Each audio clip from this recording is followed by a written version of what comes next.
এই পেয়ারা গাছটাতে এখন অনেক পেয়ারা এসেছে এবং গাছ ভর্তি পাতাও আমরা দেখতে পাচ্ছি।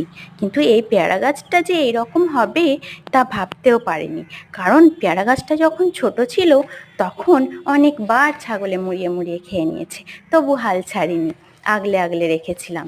তারপরে বড় হলো, আর বড় হয়ে আবার গাছের পাতাগুলো সাদা মতো হয়ে যাচ্ছিল এবং রোগে আক্রমণ করেছিল।